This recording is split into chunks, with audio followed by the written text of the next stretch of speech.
నమస్తే అండి. Welcome to our channel. మనతో ఈరోజు పొలిటికల్ అనలిస్ట్ శ్రీలీల గారు ఉన్నారు. మేడం నమస్తే. నమస్తే అమ్మా. మేడం, కొన్ని రోజుల నుంచి చూస్తున్నాం జోగి రమేష్ గారి వివాదం అనేది అంటే రోజుకో కొత్త కోణం తిరుగుతా ఉంది.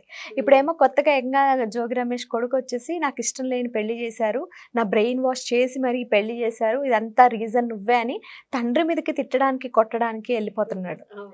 ఒక పక్క చూసుకుంటే మేఘనా గారు అండ్ అనసూయ గారు వీళ్ళిద్దరు మాట్లాడిన ఆడియో లీకులు బయటకు వస్తున్నాయి. ఈ అనసూయ గారే మాకు కారు కావాలి, నా కొడుకుని నువ్వే మెప్పించుకోవాలి. అసలు ఏంటేంటో మేడం, అసలు ఏంటి వీళ్ళ అంటే ఒక మాజీ మంత్రిగా చేసిన ఈయన లైఫ్ అనేది ఇట్లా రోడ్డున పడినట్టు అయిపోయింది ఇప్పుడు. అసలు ఏంటి ఇంకా ఆయనకి రాజకీయ ప్రస్థానం ఉంటుందంటారా? అంటే బ్రతుకు జట్కా బండి మనం ఏదో ఎపిసోడ్లుగా చూసుంటాం. అది నిజాల అబద్ధాలు మనకు తెలియదు. ఏదో వాళ్ళు ఏదో చేస్తున్నారు అనుకున్నాం, కానీ అసలు సిసలైన బతుకు జట్కా బండి ఇక్కడ కనిపిస్తుంది వైఎస్ జోగి ఫ్యామిలీలో. రియల్ ఇన్సిడెంట్ అన్నమాట ఇది. అందులోనూ బతుకు జట్కా బండి వీళ్ళ కాపురాలు బజారు పాలు. అదే ఇక్కడ తెలిసింది. ఎందుకు ఇలా జరుగుతుంది, ఎవరు కారణం, దీంట్లో ఎవరు తప్పు? ఇక్కడ ఫస్ట్ ఆ అబ్బాయిలో లోపం ఉంది అని చెప్పి తెలిసినప్పుడు పెళ్లి చేయటం తల్లిదండ్రులు తప్పు. అబ్బాయిని ఒప్పించి అందరితో మాట్లాడించి కాంప్రమైజ్ చేసి ఆ అమ్మాయి ఫోటో చూపించినప్పుడు కూడా నాకు ఎటువంటి అనిపించలేదు అని కూడా చెప్పాడు అతను. మరి ఇలా చెప్పుకుంటూ వెళితే వీళ్ళందరూ కలిసి మేఘనా జీవితాన్ని సర్వనాశనం చేశారు. పెళ్లి చేయటం ఒక తప్పు అయితే, ఆ అబ్బాయి పెళ్లికి పనికిరాడు అనేది ఇంకో తప్పు అయితే, ఆ అమ్మాయి పెళ్ళయిన తర్వాత ఆ అమ్మాయిని ఎలా వీళ్ళు టార్చర్ చేశారు. చంపే ప్రయత్నం కానివ్వండి, లేకపోతే డబ్బుల కోసం వేధించటం కానీ, ఆస్తుల కోసం వేధించటం కానీ, ఇలా బోలెడన్ని ఉన్నాయి. మరి ఎందుకు చేశారు? ఓకే, మీరు తప్పు చేశారు పెళ్లి చేసి, మీకోసం మీ సుఖం కోసం తల్లిదండ్రులు హ్యాపీగా ఉండటం కోసం నేను పెళ్లి చేసుకున్నానని రాజీవ్ చెప్తున్నాడు. మేఘనా ఏమంటుంది, 2 తెలుగు రాష్ట్రాలకి తెలిసేటట్టు పెళ్లి చేశారు కదా, ఇప్పుడు 2 తెలుగు రాష్ట్రాలకు కూడా నా తప్పు లేదని నేను ప్రూవ్ చేసుకున్న తర్వాత నీ ఇంట్లోంచి బయటికి వెళ్తానని ఆ అమ్మాయి చెప్తుంది. ఏ ఆడపిల్లకైనా అనిపిస్తుంది, ఒకవైపైన తప్పు ఇంకో వైపు కూడా ఉండిద్ది కదా అనే జనాలకి చెప్పాలనే ప్రయత్నం ఆ అమ్మాయి చేస్తుంది.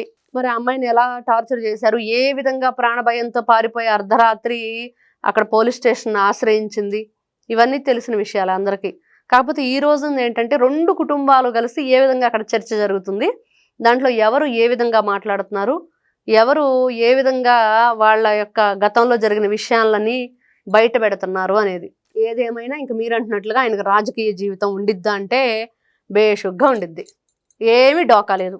16 నెలలు జైల్లో ఉండొచ్చిన వాళ్ళు, 12 సంవత్సరాలుగా బెయిల్ మీద ఉన్నాళ్ళు, బాబాయితో గొడ్డలతో నరికి నరికి నరికి చంపిన వాళ్ళు, తల్లిని చెల్లిని బయటికి గెంటేసిన వాళ్ళు, ఫోనుల్లో సంజనా సుకన్య అని మాట్లాడిన వాళ్ళు, బట్లిపదీసి ఎంపీలుగా ఉండి ఫోన్ కాల్స్లో చూపించి పార్లమెంట్ వాట్సాప్ గ్రూపుల్లోనే వదిలేసిన వాళ్ళు, డ్రైవర్ని చంపేసి డోర్ డెలివరీ ఇచ్చిన వాళ్ళు, ఎమ్మెల్సీ అనంతబాబు అమ్మాయిలకు ముద్దు పెడుతూ వీడియో కాల్స్ చేసినప్పుడు, వీళ్ళు ఎమ్మెల్సీ దువ్వాడ సీను దివ్యల మాధురితో ఉన్నప్పుడు, మరి వీళ్ళందరూ రాజకీయ ప్రస్థానం కొనసాగిస్తూనే ఉన్నారు కదా. ఇక్కడ క్వశ్చన్ ఎవరికి అంటే, వాళ్ళు సిగ్గు, శరం, సీము, నెత్తురు, మంచి మర్యాద ఇవన్నీ లేని వాళ్ళు ఎవరంటే వీళ్ళందరూ వినిపిస్తున్నారు, కనిపిస్తున్నారు. ప్రజలే చెప్తున్నారు. మనమేమి కొత్తగా అనుకునే మాటలు కాదు, ఈ రోజున మనమేదో వాళ్ళ గురించి చెప్పుకుంటున్నాయి కాదు. ప్రజల మనసులో ఉన్న వాళ్ళ మనోభావాలు ఈ విధంగా బయటకు వస్తున్నాయి.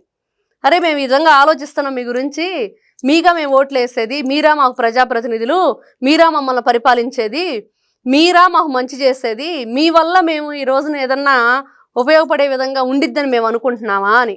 ఉండిద్ది బేషుగ్గా. వీళ్ళు చక్కగా మళ్ళీ మేము వస్తాం, వస్తే పోలీసులు బట్టలు తీస్తాం, రిటైర్డ్ అయిపోయినా కూడా వదిలిపెట్టామని చెప్పేది ఒకరు. మళ్ళీ మేము వస్తాం, వస్తే రపరప్ప నరికేస్తామని ఒకరు, రక్తంతో హోళీ చేస్తామని ఇంకొకరు, ఎమ్మెల్సీలు బిల్డింగులు కడితేనేమో భూమి బద్దలైందని ఒకరు. ఇట్లా చెప్పుకుంటూ వెళితే వీళ్ళకి చీము రక్తం అనేది లేదు. వీళ్ళకి ఎక్కడా కూడా ఇదిగో ఏదో పరువు మర్యాద అంటారు కదా, అవి లేవు. ఇవన్నీ లేని వాళ్ళు ఎవరు అంటే వైఎస్ఆర్సీపీ పార్టీ వాళ్ళు. ఇప్పుడు మరి మేఘనాకి ఎలా న్యాయం చేస్తారు మేడం?